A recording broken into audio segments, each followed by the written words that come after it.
दोस्तों, मैं सीमा डेवन मेरे इस चैनल में आपका बहुत बहुत स्वागत करती हूँ। जन्म पत्रिका कैसे देखें पार्ट 2 में आपका बहुत बहुत स्वागत है।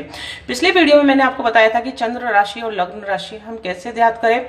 आज मैं आपको इस वीडियो में 12 घरों के बारे में पूरी विस्तृत जानकारी दूंगी कि कौन सा घर हमारे लिए क्या इंपॉर्टेंस रखता है और उससे हमें क्या रिजल्ट हमारे जीवन में मिलता है। दोस्तों, तो सबसे पहले मैं बात करती हूँ हमारे फर्स्ट हाउस की। ये जो नंबर डाल रखे हैं इन्हें हाउस के नाम से भी जाना जाता है। ये first house, second house, third house, fourth house, fifth house, sixth house, seventh house, eighth house, ninth house, 10th house, 11th house और 12th हाउस, इस तरीके से भी इन्हें जाना जाता है। और प्रथम भाव, द्वितीय भाव, तृतीय भाव, इस तरीके से भी इन्हें बोला जाता है ज्योतिष की भाषा में। दोस्तों, तो प्रथम हाउस होता है वह हम खुद स्वयं होती है, जिसे हम लग्न के नाम से भी जाना जाता है। इस हाउस में जो भी ग्रह बैठे रहते हैं वह हमारी शारीरिक उपस्थिति और हमारी मानसिक स्थिति को दर्शाते हैं। दोस्तों, जन्म के समय हमारे घर परिवार की स्थिति क्या रही होगी वह भी दर्शाते हैं। और शरीर के मस्तक का जो भी भाग होता है, यानी कि शरीर का जो ऊपरी भाग होगा, जो हमारा माइंड होगा, वह इस घर को रिप्रेजेंट करता है। यानी कि फर्स्ट हाउस में जो भी ग्रह बैठे रहते हैं उसके अनुसार हम व्यक्ति का क्या रूप रंग होगा, उसका व्यवहार किस तरीके से होगा, उसकी मानसिक स्थिति क्या होगी, इस तरीके से हम रिजल्ट निकालने के लिए प्रथम हाउस का सहारा लेते हैं। वैसे तो सभी ग्रहों का विवेचन किया जाता है जन्म पत्रिका का विचार करते समय। प्रथम हाउस से हमें यह रिजल्ट मिलता है। सेकंड हाउस के बारे में बात करें तो इंसान की वाणी कैसी होगी, उसकी मतलब भाषा कैसी होगी, वह मधुर भाषी होगा कि कटु भाषी होगा, इस तरीके से हम रिजल्ट निकालते हैं। भोजन में उसकी पसंद क्या होगी, उसे किस तरीके का भोजन पसंद होगा, परिवार में उसके कितने सदस्य होंगे, कुटुंब और में उसका क्या मान सम्मान होगा, क्या उसकी पद प्रतिष्ठा होगी, इस भाव से देखा जाता है। और हम जो भी व्यापार करते हैं तो हमारी आय कितनी होगी, यानी कि हमारा बैंक बैलेंस कितना होगी, कितनी हमारी बचत होगी, वह भी इस भाव से देखा जाता है। इसे हम धन भाव के नाम से भी जाने जाते हैं। अगर यह भाव स्ट्रांग हो गया जन्म पत्रिका के अंतर्गत, अर्थात इसमें अच्छे ग्रह बैठ गए, तो आप ये समझिए कि उस जातक के पास धन की कभी भी कमी नहीं होगी, उसका मान सम्मान भी बढ़ेगा और धन वृद्धि भी उसके लाइफ में हमेशा होगी। और किसी तरीके का जो रोग होता है वह भी इस घर से देखा जाता है। अब कौन से वह रोग है? मुंह से संबंधित, गले से संबंधित, दाईं आंख और अपने जीभ से संबंधित, दांत से संबंधित और नाक से संबंधित जितने भी रोग होते हैं हमारे, यानी कि शरीर का इस अंग को रिप्रेजेंट यह हाउस करता है। दोस्तों, तो इस तरीके से इस हाउस से इस तरीके से रिजल्ट निकाले जाते हैं। जैसे फॉर एग्जांपल किसी को गले में परेशानी है, आंख से संबंधित कोई परेशानी है, नाक से संबंधित कोई उसको रोग है, मुंह से संबंधित उसको कोई भी परेशानी है, वाणी से संबंधित कोई भी परेशानी है, तो सेकंड हाउस का विचार किया जाता है कि उसमें कौन से ग्रह बैठे हैं। अच्छे ग्रह बैठे हैं तो उसको क्या रिजल्ट दे रहे हैं, नेगेटिव ग्रह बैठे हैं तो क्या उस कारण से उसे इस तरह की परेशानी उसके जीवन में हो रही है, फिर उसका क्या इलाज करना चाहिए, इस तरीके से हम देखते हैं। अब बात करते हैं थर्ड हाउस की। थर्ड हाउस दर्शाता है हमारे कार्य करने की हमारी अंदर कितनी क्षमता है, यानी कि हमारा साहस कितना है, हमारा पराक्रम कितना है, हमारी हिम्मत कितनी है, और हमारी लेखन की कौशल, मतलब हमारी जो लेखन की जो प्रकृति होती है, या फिर हमारी लेखन यानी कि हमारी लिखने की जो क्षमता होती है, कार्य क्षमता जिसको कहते हैं, यानी कि हम जो भी व्यवसाय करते हैं उसका हम कितने दक्ष है उस कार्य में, वो इस घर से देखा जाता है। छोटी मोटी यात्राएं का क्या योग बनता है वह भी इस घर से देखा जाता है। अब कंठ से संबंधित कोई भी परेशानी हो, यानी कि गले से संबंधित, हाथ और दायां कान से संबंधित कोई भी परेशानी हो तो वह इस घर से देखी जाती है। दायां कान मतलब राइट कान, आपका राइट ईयर हम इंग्लिश में बोल सकते हैं। तो यदि कोई भी परेशानी होगी तो थर्ड हाउस में बैठे ग्रहों को हमें विचार करना पड़ता है, यानी कि हमारी जो जातक की जो परेशानी होती है उसको किस तरीके की परेशानी है, उस घर से रिलेटेड उसे पॉजिटिव रिजल्ट मिल रहे हैं कि नेगेटिव रिजल्ट मिल रहे हैं, वह इस घरों के माध्यम से हम देखते हैं। इसलिए 12 ग्रहों का ज्ञान होना बहुत जरूरी है। दोस्तों, अब छोटे भाई बहन आपके कितने होंगे, छोटे भाई बहनों से आपके संबंध किस तरीके से होंगे, वह भी इस घर से प्रदर्शित किए जाते हैं। अब ससुर को भी इस घर से देखा जाता है दोस्तों, यानी कि जैसे जातक की कोई लड़का है तो उसकी कुंडली है तो उसके ससुर से कैसे संबंध होंगे वह देखे जाएंगे, लड़की की कुंडली है तो उसके ससुर से कैसे संबंध होंगे वह उसके देखे जाएंगे। 4th हाउस होता है सुख सुविधाओं का घर, माता का सुख, यानी कि माता से यदि आपके अच्छे संबंध है तो वे 4th हाउस को रिप्रेजेंट करते हैं। माता का सुख आपके जीवन में नहीं है तो 4th हाउस को देखा जाता है। उसमें यदि कोई मारक ग्रह बैठ गए, अच्छे ग्रह नहीं बैठे तो आपके जीवन में माता से आपको परेशानी रहेगी, उनसे नहीं बनेगी, या फिर उनके स्वास्थ्य में गिरावट रहेगी, या फिर आपकी माता का सुख ही आपको नहीं मिलेगा। इस तरीके से रिजल्ट निकाले जाते हैं। अब आपकी संपत्ति कितनी होगी, वाहन सुख आपको मिलेगा कि नहीं मिलेगा, उच्च शिक्षा आप प्राप्त कर पाएंगे कि नहीं कर पाएंगे, आपकी भावनाएं किस तरीके से हैं, आपकी करीबी दोस्त किस तरीके से है, ये सब चीजें यहाँ से देखी जाती है। 4th हाउस हमारे केंद्र का घर भी माना जाता है और हमारी जन्मपत्रिका के अंतर्गत बहुत अधिक इंपॉर्टेंट घर भी यह माना जाता है, क्योंकि इसकी सप्तम दृष्टि इस घर पर भी पड़ती है। दृष्टियों के बारे में मैं आपको नेक्स्ट वीडियो में बताऊंगी। धीरे धीरे हर चीज मैं आपको मेरे इस चैनल के माध्यम से हर चीज क्लियर करती जाऊंगी। यदि आप मेरे इस चैनल से जुड़े रहेंगे तो आप ज्योतिष का ज्ञान 100% ले सकेंगे और आप कभी भी भ्रमित नहीं हो पाएंगे किसी के भी माध्यम से। अब अक्सर हम देखते हैं कि हार्ट की प्रॉब्लम सभी को होती है। अक्सर मतलब ये देखिए आप 50% लोग हार्ट से परेशान रहते हैं, उन्हें किसी भी तरह की ब्लॉकेज वगैरह रहती है।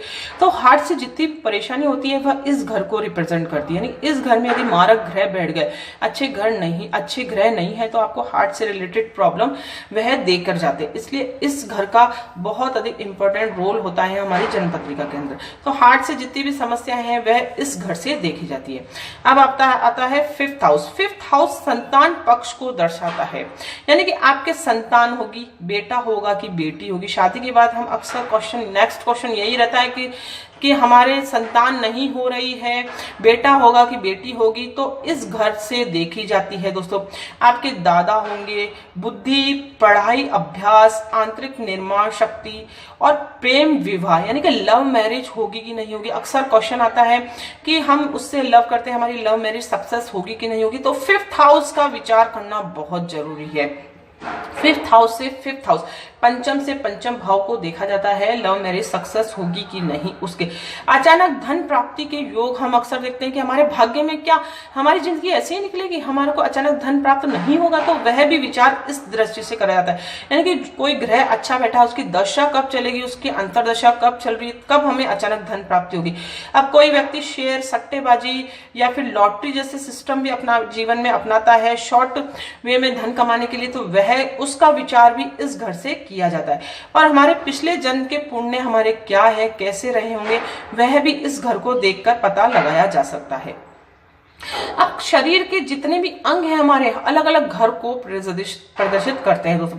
तो पेट से संबंधित यदि कोई भी परेशानी होगी तो इस घर को देखा जाता है। पाचन संबंधित कोई भी परेशानी होगी तो इस घर को देखा जाता है। आपके गर्भाशय से रिलेटेड स्त्रियों की जो भी बच्चेदानी से संबंधित जो भी परेशानी होती है इस घर से देखी जाती है। अक्सर होता है कि शादी तो हो जाती है लेकिन संतान सुख नहीं प्राप्त होता है, बार बार मिसकैरेज हो जाता है। तो वह इसीलिए होता है कि 5th हाउस में कोई मारक ग्रह बैठ जाते हैं या फिर कोई पाप ग्रह की दृष्टि इसके ऊपर पड़ती है या फिर यह ग्रह ही नीच का हो जाता है, तो फिर हमें उपाय के माध्यम से उन ग्रहों को शांत करना पड़ता है। तो 5th घर बहुत इंपॉर्टेंट है संतान पक्ष को देखने के लिए और हमारे बुद्धि बल को देखने के लिए और हमारे संतान होगी कि नहीं होगी वह भी देखने के लिए। अब छठा हाउस 6th हाउस अच्छा घर नहीं माना जाता है, छोटी मोटी बीमारियों का घर माना जाता है। शत्रु पक्ष हमारे ऊपर कितने हावी रहेंगे, हमारे पर कोई भी कर्ज चढ़ता है वह उतरेगा कि नहीं उतरेगा, अक्सर बहुत से क्वेश्चन होते हैं तो वह इस घर को प्रदर्शित करते हैं। उसकी भरपाई होगी कि नहीं होगी। नौकर चाकर आपके घर में होंगे कि नहीं होंगे, नौकरी से आपको लाभ मिलेगा कि नहीं मिलेगा, स्थायी व्यवसाय आपका होगा कि नहीं होगा। पालतू पशु यदि आप पशुपालन के क्षेत्र से जुड़े हुए हैं या फिर कृषि विभाग से जुड़े हुए हैं या फिर आप पालतू पशु आप पालते हैं तो वह आपके जीवन में रहेंगे कि नहीं रहेंगे, ये सब इन घर से प्रदर्शित किए जाते हैं। कोर्ट कचहरी के मामले जितने यदि आपके कोई कोर्ट कचहरी के मामला चल रहा है तो वह कितने समय तक चलेगा, उससे हमें कब निजात मिलेगा, वह भी इस घर से देखा जाता है। फाइनेंस या फिर बिजनेस से रिलेटेड छोटी मोटी समस्याएं भी इस घर से देखी जाती है। यानी कि यह 6th हाउस अच्छा घर नहीं माना जाता है, यह समस्याओं का घर माना जाता है, बीमारी का घर माना जाता है, छोटी मोटी परेशानियों का घर इसे माना जाता है। कमर से संबंधित परेशानी यदि हो रही है तो इस घर से देखी जाती है। अब मामा का सुख कभी कभी किसी को नहीं मिलता है तो वह भी इस घर से पता लग जाता है कि इसे मामा का सुख है कि नहीं है। बड़े भाई बहन से इसकी अच्छी बनती है कि नहीं बनती। तो 6th हाउस से हम इतने रिजल्ट निकालते हैं। अब बारी आती है 7th हाउस। 7th हाउस बहुत इंपॉर्टेंट घर होता है दाम्पत्य जीवन का। अक्सर विवाह के हमारे उम्र हो जाती है लेकिन अक्सर विवाह नहीं हो पाता है। तो दाम्पत्य जीवन का सुख जो होता है, दाम्पत्य जीवन यानी कि उसकी शादी कब होगी, तो 7th हाउस का विचार किया जाता है। हस्बैंड वाइफ का रिलेशनशिप किस तरीके से रहेगा, उनकी जमेगी कि नहीं जमेगी, कब शादी के योग बनेंगे, ये सब कुछ 7th हाउस से देखा जाता है। विधवा के योग भी इस हाउस से ही बनते हैं, वह भी देखा जाता है। अब आपकी पार्टनरशिप का यदि आप कोई व्यवसाय करते हैं तो पार्टनर से आपके संबंध अच्छे बने रहेंगे कि नहीं बने रहेंगे, यह पार्टनरशिप का व्यवसाय आपके लिए फलेगा कि नहीं फलेगा, यह भी इस घर से प्रदर्शित किया जाता है दोस्तों। अब मृत्यु से संबंधित कोई भी परेशानी हो तो वह भी इस घर से देखी जाती है। अब जो हमारी मूत्र राशि यानी कि यूरिन से संबंधित कोई भी परेशानी हो तो वह इस घर से देखी जाती है। यानी कि आपके नीचे के पार्ट में यदि कोई भी परेशानी हो तो इस घर का विचार किया जाता है। इस घर में अच्छे ग्रह नहीं बैठे होंगे, यही नीच का हो गया तो आपकी शादी में दिक्कत आएगी, आपको इस तरीके से बीमारी लग जाएगी, इस तरीके से विचार किया जाता है कुंडली का। यानी कि विवाह कब होगा, विवाह भंग होने के क्या कारण है, सेकंड मैरिज कब होगी, वह इस घर से देखी जाती है दोस्तों। फर्स्ट मैरिज के योग 7th हाउस से देखे जाते हैं। आपको जीवन साथी कैसा मिलेगा यह भी इस घर से देखा जाता है। यानी कि जीवन साथी आपको सुंदर मिलेगा कि नहीं मिलेगा, उसकी पटेगी आपसे नहीं पटेगी, जीवन साथी के साथ आप मैत्रीपूर्ण संबंध बना के रखेंगे नहीं रखेंगे, जीवन भर आपका साथ रहेगा नहीं रहेगा, ये सब कुछ इस घर को रिप्रेजेंट करता है। अब बात आती है 8th हाउस। 8th हाउस बिल्कुल भी अच्छा घर नहीं माना जाता है जन्म पत्रिका के अंदर। यह हमारी आयु को निर्धारित करता है। यानी कि मृत्यु तुल्य कष्ट जो होते हैं, जीवन में बहुत अधिक कष्ट प्राप्त कर रहे हैं तो वह इस घर से देखे जाते हैं दोस्तों।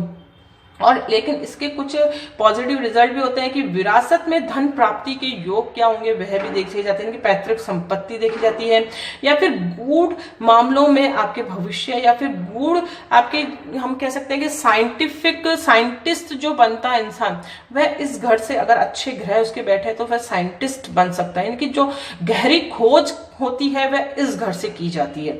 तो कुछ अच्छे रिजल्ट भी इससे प्राप्त हो सकते हैं, ऐसा नहीं कि हमेशा नेगेटिव रिजल्ट ही प्राप्त होते हैं, लेकिन वैसे भी इससे घर को अच्छा घर नहीं माना जाता। जब भी कोई ग्रह इस घर में बैठ जाता है तो उसे पीड़ित ग्रह माना जाता है, वह हमेशा नेगेटिव रिजल्ट ही देता है। मूत्र राशि का आंतरिक अंग होते हैं, उससे संबंधित कोई भी परेशानी होती है तो वह इस घर से देखी जाती है। ससुर पक्ष से धन प्राप्ति के योग होंगे कि नहीं होंगे, यानी कि शादी हो गई, आपके ससुराल से आपके संबंध कैसे रहेंगे वह भी इस घर से देखे जाते हैं। उनसे आपको धन प्राप्ति होगी कि नहीं होगी वह भी इस घर से देखे जाते हैं। अब आता है 9th हाउस। 9th हाउस भी हमारे जन्म पत्रिका के अंतर्गत बहुत अच्छा घर माना गया है दोस्तों। ये भाग्य का कारक ग्रह माना गया है, भाग्य का कारक घर माना गया है। यानी कि आपका भाग्य उदय कब होगा, अक्सर कमेंट्स आते हैं कि मैडम हमारा भाग्य कब उदय होगा, हमारा अच्छा समय कब आएगा, तो यह इस 9th हाउस से देखा जाता है।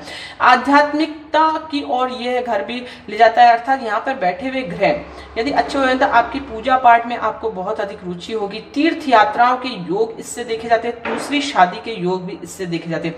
आप कोई जीवन में धर्म गुरु बनाते हैं वह भी इससे देखे जाते हैं। लंबी यात्रा के योग भी इससे देखे जाते हैं और विदेश यात्रा के योग भी इससे देखे जाते हैं। अक्सर कमेंट्स आते हैं कि मैडम हम विदेश में जाना चाहते हैं, विदेश की यात्रा हो जाएगी कि हमारी, तो वह इस घर से देखे जाते हैं। सेटलमेंट यहाँ से देखा जाता है लेकिन विदेश यात्रा के योग यहाँ से देखे जाते हैं। अब जांघ से संबंधित, हिप से संबंधित आपकी कोई भी परेशानी है तो इस घर से देखी जाती है। बहनोई, भाभी, पिता, साला साली, ननद, देवर, जो छोटे मोटे रिश्ते होते हैं वह इस घर को रिप्रेजेंट करते हैं। उनसे आपकी पटेगी कि नहीं पटेगी, उनसे आपके रिश्ते कैसे रहेंगे, आपके जीवन में उनका क्या सहयोग रहेगा, यह सब कुछ इस घर से देखे जाते हैं दोस्तों। अब आता है 10th हाउस। 10th हाउस हमारा व्यापार का क्षेत्र होता है, कर्म स्थान होता है, हमारी आजीविका क्या होगी, यानी कि जो इंसान पैदा हुआ है वह बड़ा होकर शिक्षा प्राप्त करके उसका व्यवसाय किस तरीके से होगा वह इस घर से देखा जाता है दोस्तों।